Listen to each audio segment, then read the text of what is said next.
Hey there, so in this video, I'm going to teach you everything you need to know about LinkedIn Sales Navigator and how to use it effectively to get the most out of it.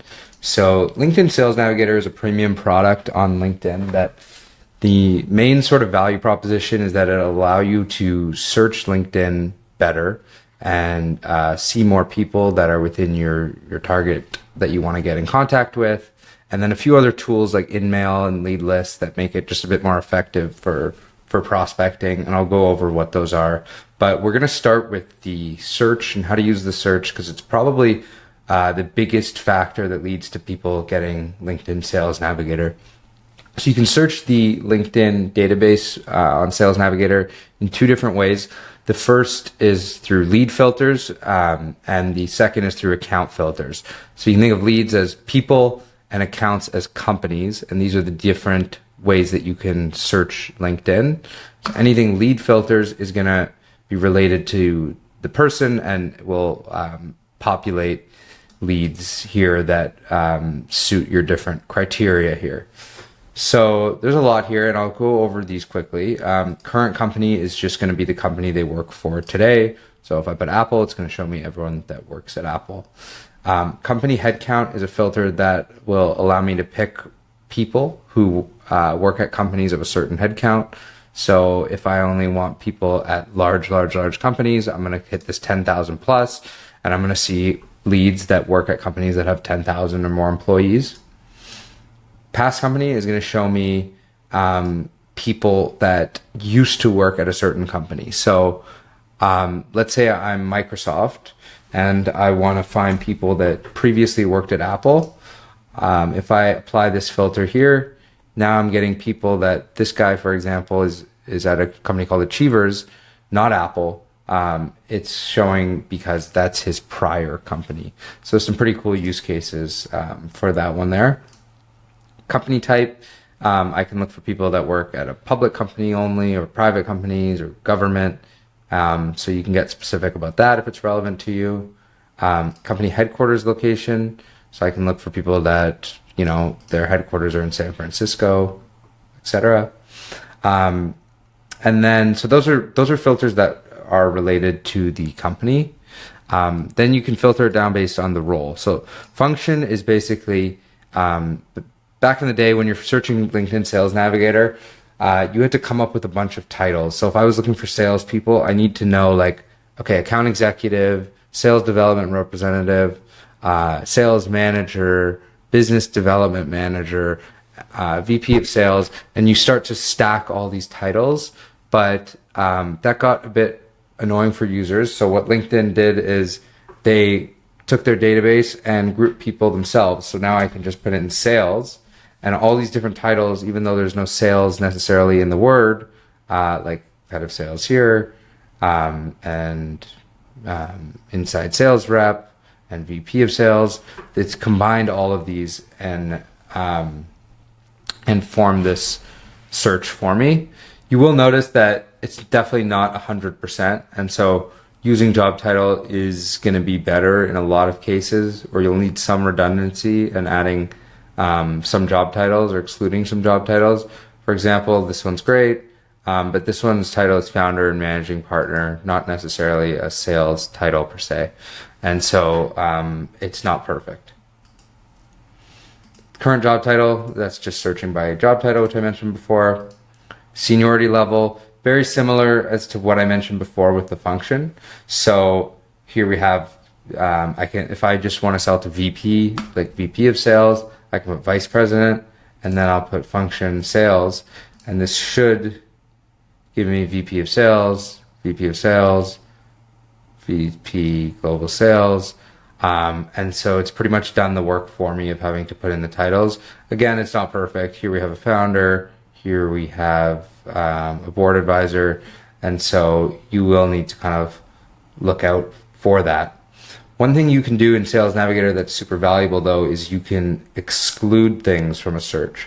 So let's say I'm getting a lot of people here, and I don't want people with business development in their title for whatever reason. It's irrelevant to me. And so what I can do is I can put just the word business development and enter. and then hover over here and exclude.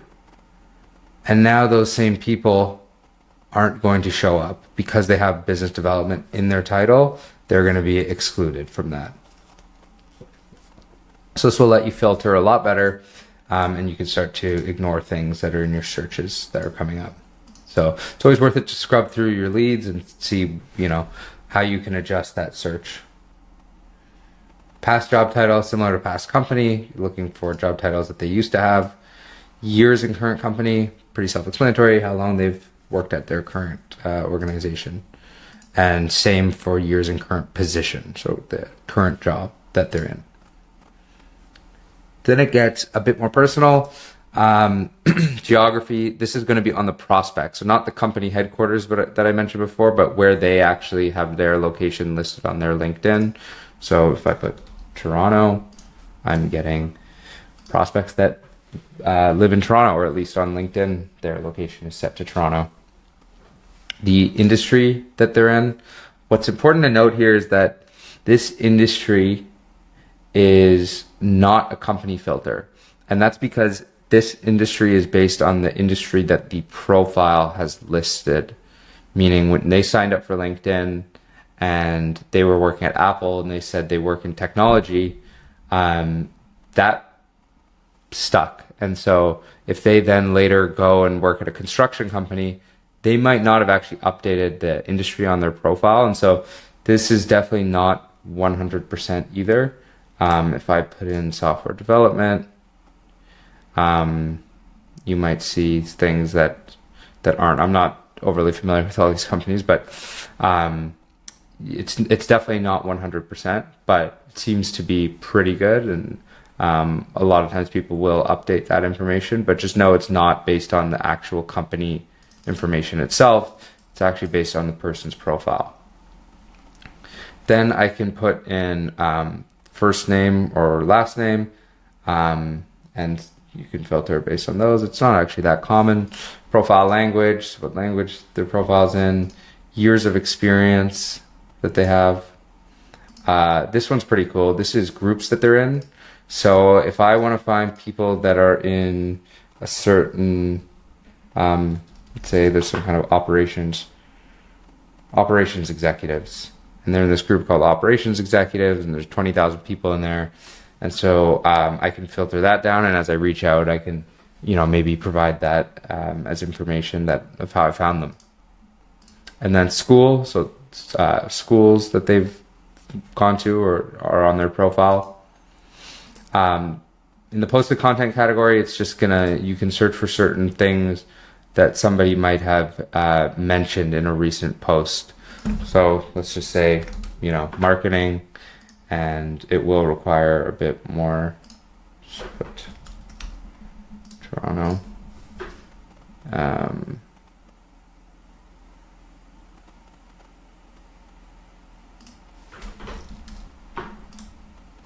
Okay, apparently nothing matches it. But yeah, it's going to look for articles on the profile and look for that word when it works. These buyer intent radio buttons are new. So I can see people who are following my company. So the company I'm currently at, these people follow the company on LinkedIn. And then this one are people that recently viewed your LinkedIn profile. Best path in. So I can look for people based on their connection level. So if I click first degree connections, this is just going to show me people that I'm directly connected to. And then likewise with these, I have a separate video on what these mean, but first degree, you're connected to them. Second, you're connected to someone that they're connected to. And then third is, there's no particular connection to them directly. But I can also put in particular names. So if I put in Harrison here, I can see connections of Harrison's, and I can maybe reach out to him and say, how do you know this person? And so it is an interesting way to get in contact with people. Then I can see people that are past colleagues of mine by filtering this on. and then have shared experiences of some type on LinkedIn. Then on the profile, change jobs is they have recently changed jobs in the last 90 days. And so these are all people that have recently changed jobs, and you can filter that down as well. If they're active on LinkedIn, so if they've posted on LinkedIn in the last 90 days, they'll come up here. Or if they're mentioned in some kind of news article on LinkedIn, they will show up in the search when you filter that on. Lastly, there's some workflow stuff. I won't get in too deep on these. Some of these are premium filters and a bit more random, but you can go through these on your own, and they're actively developing this on LinkedIn. One thing that's useful though is the account list filter. So if I look for, if I build an account list on LinkedIn, I can look for prospects that fall within those account lists, and I can do that all from here, but I'll get into that a bit later. So those are all the filters on LinkedIn Sales Navigator that allow you to build a really good search. Before we dive into more features, if you do use the Wiza Chrome extension, you're able to export any of these searches and build a CSV file with any of these searches. What Wiza is going to do is scrape all this information that's on the LinkedIn page, and then also find your prospects' emails, phone numbers, validate all that contact information, and provide you a CSV or sync to your CRM. And so it saves a ton of time as you build these lists and perfect them. You can just export them over, get a CSV of all the contact information, and start reaching out without having to kind of go one by one or do any sort of data entry into your CRM. And so, you can check it out at wiza.com. And you can do the same thing on accounts. So these are a bit more, I won't get into all of these because they're a bit more obvious, but you can look at things like annual revenue, headcount growth. One thing that's cool is you can actually do department headcount growth. So if you're a marketing technology company, I can say, I only sell to companies that have at least 10 people in marketing. And here are companies that have at least 10 people in their marketing department. And I can actually say, I want marketing teams that are growing really fast. So the size of that team is growing at least 50% per year. So they're scaling their marketing pretty quickly. And here's 6,000 companies that are doing that. You can also look at technologies used. Again, this is not the best on the market, but it's nice to have. Some things it's better at, some things it's not quite as good at, but you can use some of these to see what technologies that companies are using, and you can reference that in your outreach. So what I was mentioning before, you can save lists of accounts. So if I'm interested in these accounts that have their marketing team growing really quickly, I can start to save these to a new list.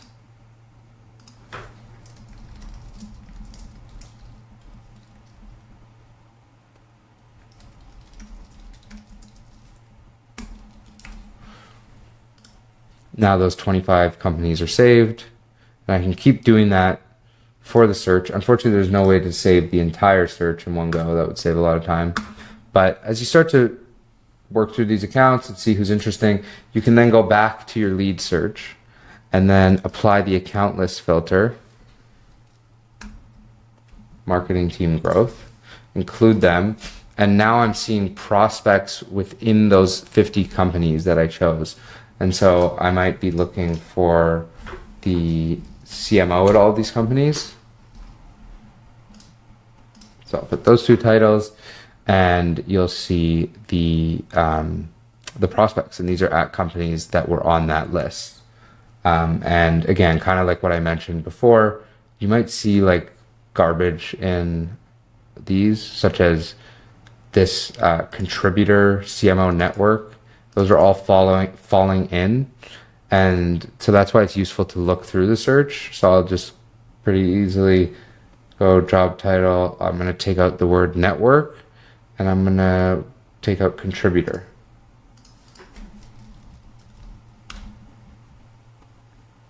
misspelled that. Network contributor. And you can do that.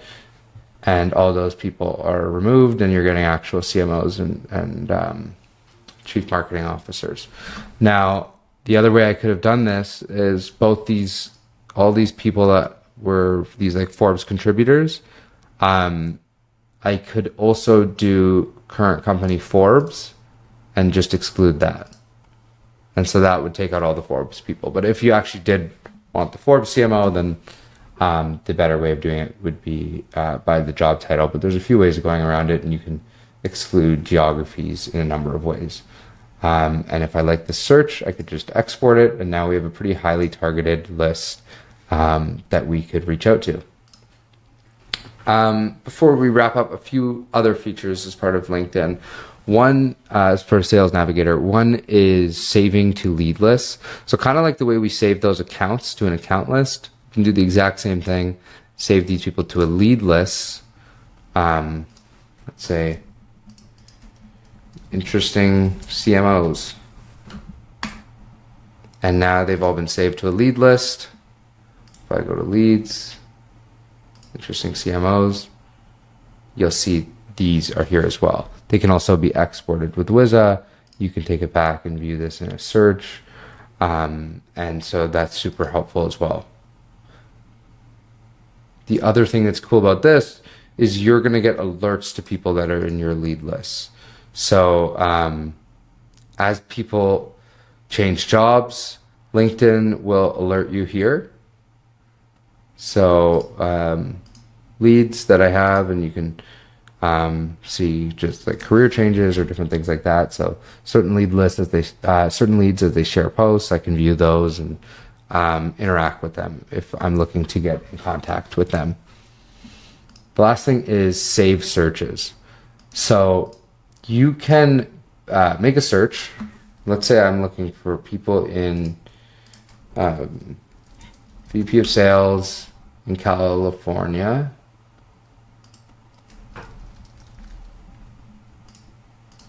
And let's say this is a super targeted list for me, and I want to keep returning back to this as people change jobs and be able to refer back.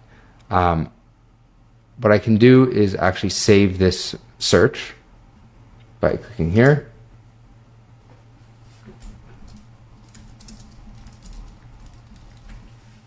And now I'm going to get weekly emails about new results for this saved search.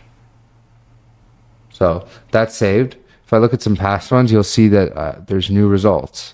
So this was another CMO search, and since I last viewed it, there have been 357 new ones. I can just click right here, and there's the new results. I can export these with Wiza, and I can prospect these people here as well. So it's a useful way to stay on top and make sure you're covering an entire search.